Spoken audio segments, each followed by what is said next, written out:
G'day, I'm Grand Omega, and welcome back to Factorio MaraRail.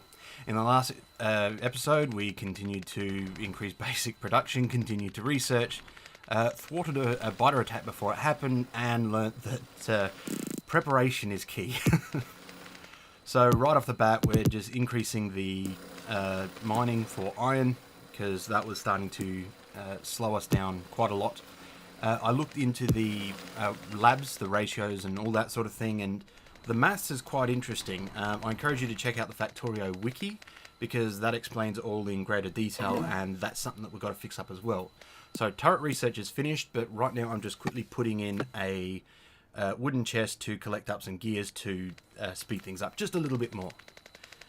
Going back over to put a few more drills in, and there we go, that's the edge of the deposit, so we'll leave it at that. Head back, and as you can see, there is a lot more iron ore now, so there is plenty of that going. We won't run out in the foreseeable future. Ratios for things, I had a better look at what all the numbers were, and so I realised that what I've got there for the inserter production, the copper cables into circuits, is well below what's needed. In standard cost, it's 3 copper cables per circuit. In marathon settings, it's 10 cables per circuit. So when we mass produce circuits, it's going to be a bit of a crazy situation. So right now, pardon me, now that we've got turrets done, we'll get some ammunition built automatically, just so that we don't have to build it on hand all the time. Right here I was trying to work out whether or not I could use the one chest to just store everything in, and it doesn't work. So throw that in just to speed things up, have some circuits being made separately, and we'll have inserters out over here. So I've done the maths as well, and it was, I've lost my sheet of paper now. It was something like 5,500 green science packs that we will need to research all of the trains research. So that's tracks, engines, stops and signals. And of course all of the green science packs require belts, and we got those turrets in just in time. I didn't see it, but the biters had actually come from due west of those turrets. So that base that we had stopped at end of last episode, they're coming down diagonally and then straight across from the left, which I don't realise until later.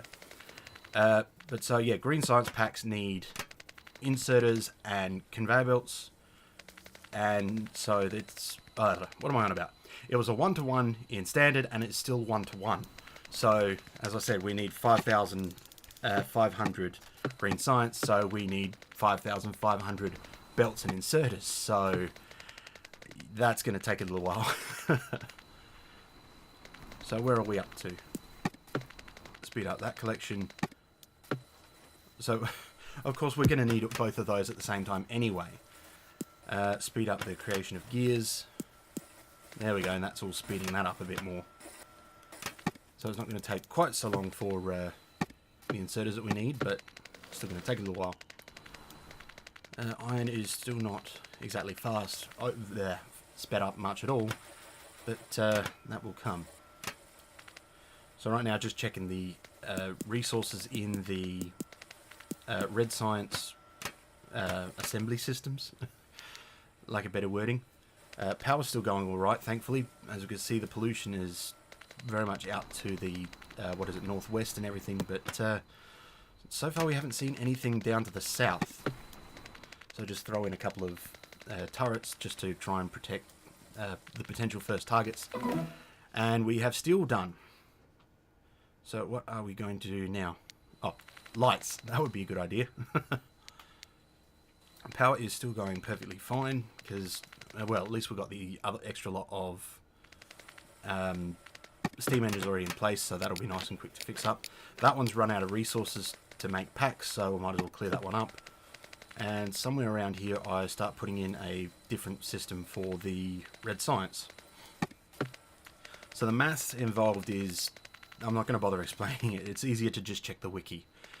Basically, with each research, there is a different speed that it will use up science packs, and so different research uses packs at a different speed. So it's not always a one-to-one assembler lab system that's going to work out. So just for the sake of ease, it's just easier to have them set up like this. So a bunch of assemblers making gears, throw it onto a conveyor belt, feed in the copper, and then just have another lot of assemblers making the red science packs themselves. And that's probably going to be a similar case with green science when we get around to it. It is, in the short term, optics is finished now as well, so we will get fluid handling going for when we need it. Green science, because green science is going to need conveyor belts and inserters, we might as well get those made beforehand, just so that we don't have to make another lab and a half, or a factory and a half to get all those going. Just top up supplies of resources, check on the rest of the red science assemblers, and when those are done, we'll just clean them up and bring them over here. Using all assembler 2s just for the sake of speed, because rather than being at half speed, it's at 3/4 speed. Not exactly ideal in the long term, but oh well, it's better than nothing. So most of them are just about done. Put the rest of that in, continue working on that.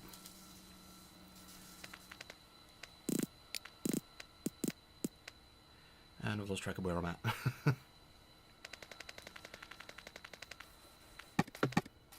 So as you can see, we've got plenty of conveyor belts and assemblers, inserters, being made, but we're still going to need a lot more. That one's now done. That one's done. That one. That one. That lab's finished. So it's just those 4 labs at the bottom, and then the other assemblers further up. So we'll throw in an extra couple of them, and this will hopefully suffice until the late term. Now the positions that I've got all those inserters isn't the greatest, but we'll fix it up in a minute. Just simply because we only have the first level power poles, and they only reach 2 blocks or 2 squares away. So there we go, that system is much better, and then we can alternate between putting in a power pole and not having a power pole, and that will reach both sides of the conveyor belt in between the red science makers and the gear assemblers. So here we got resource input. So for this top one, for the red science, we need pardon me, we need copper to be fed onto the line, onto the bottom side of the line, so that the gear assemblers can place the gears on the top side of the line. There we go, all those labs are finished. Clean up some of the power poles a bit, neaten them up, and that split off half the lab, but at least it wasn't for very long. There we go, now we're putting all this in.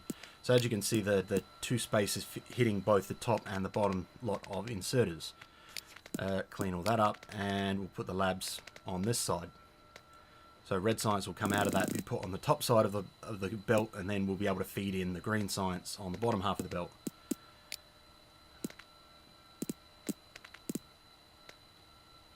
Yeah, probably should have made them all fast inserters, but oh well, doesn't matter at the moment. May as well keep things consistent. 6 of them there as well. And the power poles thankfully still reach both top and bottom in that configuration. So there is the iron, there's the copper, and both of those will start wearing away. And yeah, there's not enough iron being placed to get beyond the first assembler at the moment, so we just bolt that up, go off and grab a lot more iron. As you can see, the belts were starting to fill up. That had run out as well.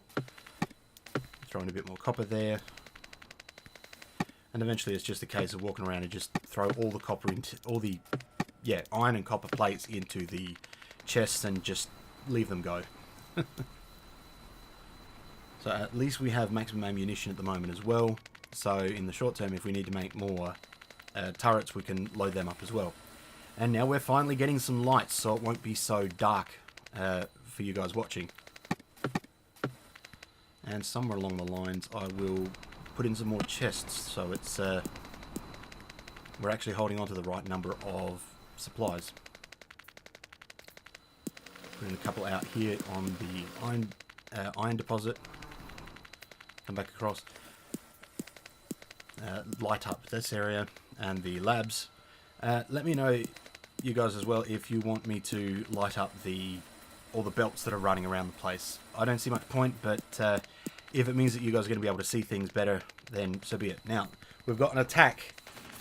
We've got here just in time to save that radar station, and so we'll quickly throw down a turret as well. And if I'm correct, that's come from the biters that are directly to the north of this point. So we've got two lots of bases that are within range of pollution that we now need to worry about. And as you can see on the minimap there was another attack at the iron deposit as well.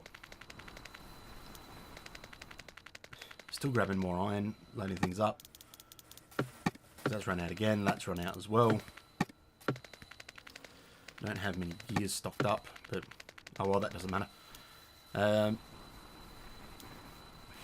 We're gathering iron as quickly as possible, and really I should have upgraded that bottom inserter back to a fast inserter. Oops. Oh well, hindsight. Back for more iron.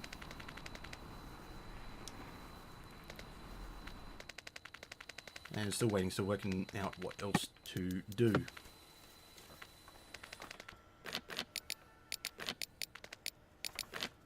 There we go, all those labs are now done, so that old setup that we had is gone. We'll just adjust all the power poles around so that at least there is space, so that if we need to make something else en masse in the short term, we've got room.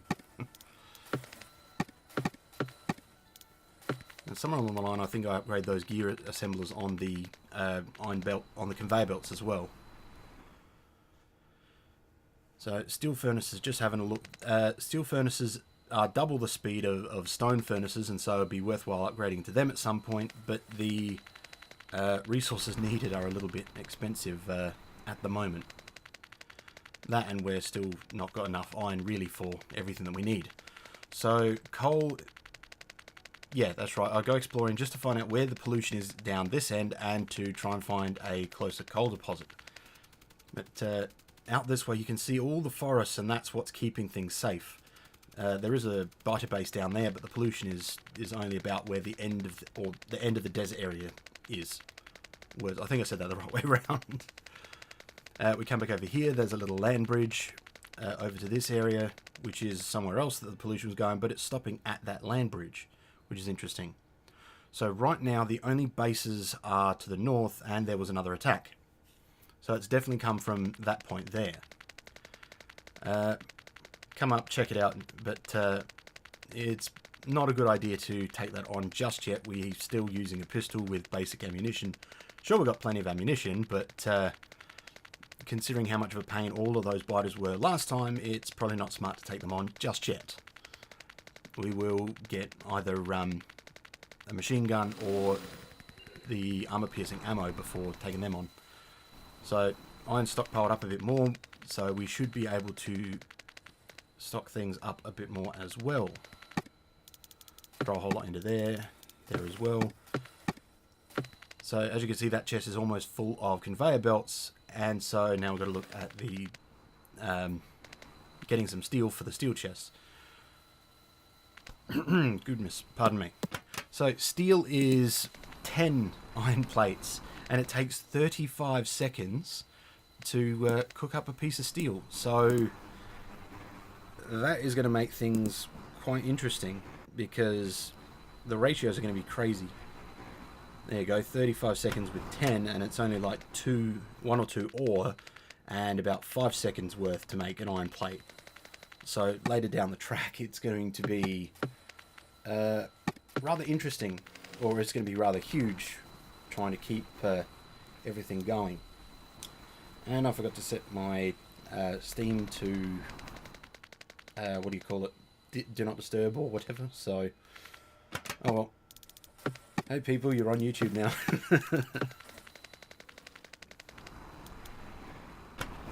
So if I remember correctly, we need 3 steel chests, 2 on the inserters because they only stock up to 50, and then we need what was it, the 48 plus another 7, I think, for the conveyor belts. So with if the inserters are only stacking to half the size of the conveyor belts, then we will need double the storage for the inserters compared to the conveyor belts.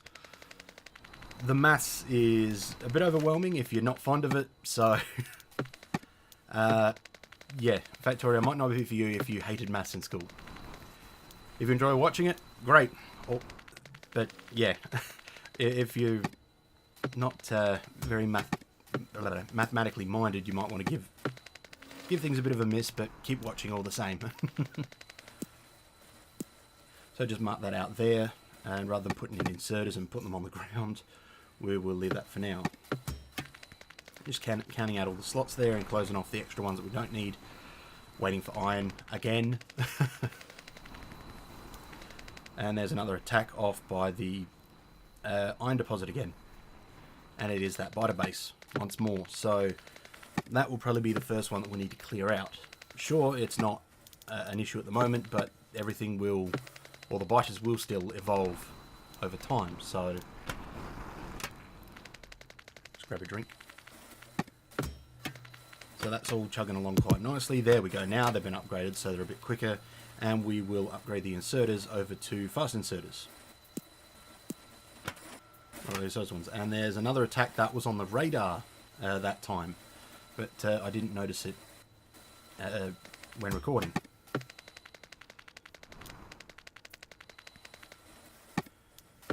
So just more stockpiling resources. There we go. We now have another steel chest. So now we have all of the storage, and once all of those fill up, that is going to be the 5,500 pieces that we will need for the green science. So somewhere along the line I put in a little assembly system so that we can get that started sooner rather than later, but where are we at? Oh no, there's still a bit of video left, a bit of recording. So all that's still going. Can't really speed up anything else at the moment. I mean, in hindsight, I probably could move the copper cable assemblers over to the right one slot, so that way there is 2 lot of inserters going into the electronic circuit assembler. But oh well, I'll have to remember to do that next episode. So here we go. We're putting in the assemblers for the green science, leaving enough space in between for the resources, and then all of those will feed out into the labs. Once again, more resources need to get stockpiled everywhere. There we go, a couple steel chests. So what I plan to do is make the same storage capacity as what I've got for the inserters and cables at the creation point over there at the green science point, and then just transfer them over and swap out the chests and all that sort of crap. More iron into the input chests, and then start working out how we're going to get it all placed on the belts. So I've got a nice big stockpile there of red science, thankfully, and fluid handling is taking a while, but yeah, we'll work it out. So the idea that went through my head was to try and have a little bit of a stockpile of the green science, so that it's not just whatever's on the belt is all that there is. And there was another attack, but that's being held off quite nicely. So if we do that, there will at least be a little bit of a green stockpile when it's not being used, and then everything that's on the belt isn't, once that's gone, it's gone, sort of thing. So I think I'm getting my words mixed up again, but oh well. More iron into the chests because they've run out again. There, we now have enough storage chests for all of the green science that we'll need. So now it's just a case of waiting until everything builds up. I think I was checking my notes there. We are not quite at the end, but we're not far off of it. Yet another attack at the radar station, or at that radar, I mean, by the iron deposit. So we will need to keep an eye on ammunition there as well. So far nothing from the right, thankfully. Now, I have no idea where that pole came from, but lining up to duplicate, or lining up all the belts to duplicate the iron smelting, and somewhere around here I realised that there isn't much time left. So come up here, just double check the resources, stock everything up, and I'm still looking for input into whether to do MegaFactory or towns. So thank you for watching, and I hope you join me for the next video. Later.